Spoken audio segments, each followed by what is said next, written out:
খাম্বা আছে, কারেন্ট নাই, চুলা আছে, গ্যাস নাই, যানবাহনের লাইন আছে, জ্বালানি নাই। এত নাই নাই নাই এর দেশে ওই বিএনপি সরকারের আর প্রয়োজন নাই। লন্ডনে থাকতে দেখতাম বিভিন্ন সময় ফটো সেশন করতেন, পাবলিক বাসে নাকি ঘুরে বেড়াচ্ছেন। দেশে আসার পর উনি আর পাবলিক বাসে উঠতে পারেন না। ওনার বুলেট প্রুফ বাসে উঠেন আর বুলেট প্রুফ গাড়িতে উঠেন। জনগণ বিচ্ছিন্ন ম্যানেজ ভোটের প্রধানমন্ত্রীকে অনুরোধ করতে চাই, আপনি মাঝে মাঝে আপনার বুলেট প্রুফ গাড়িতে ড্রাইভ করে রাস্তার ময়লা পরিষ্কার হয়েছে নাকি এই শোডাউনে বের হন।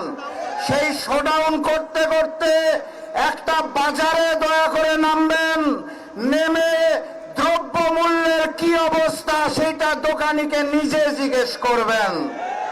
দ্রব্য মূল্যের ঊর্ধ্বগতিতে যেই দিশেহারা বাংলাদেশ, তেল বিদ্যুৎ গ্যাসের অভাবে যেই দিশেহারা বাংলাদেশ, সেই বাংলাদেশে ম্যানেজ ভোটের প্রধানমন্ত্রী, সব প্রধানমন্ত্রী তারেক রহমানের আর এক মুহূর্ত ক্ষমতায় থাকার অধিকার নাই।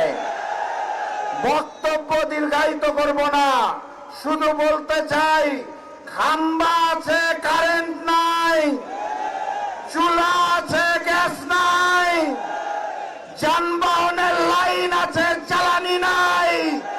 এত নাই নাই নাই এর দেশে ওই বিএনপি সরকারের আর প্রয়োজন নাই। আন্দোলনের জন্য প্রস্তুত থাকেন, মাঠে থাকেন। ইনশাআল্লাহ জনগণের দাবি 11 দলীয় ঐক্য দাবি আদায়ের মাধ্যমেই পূরণ করবে ইনশাআল্লাহ। বিজয়ের পথে যাত্রা শুরু, জীবন অথবা মৃত্যু। আসসালামু আলাইকুম।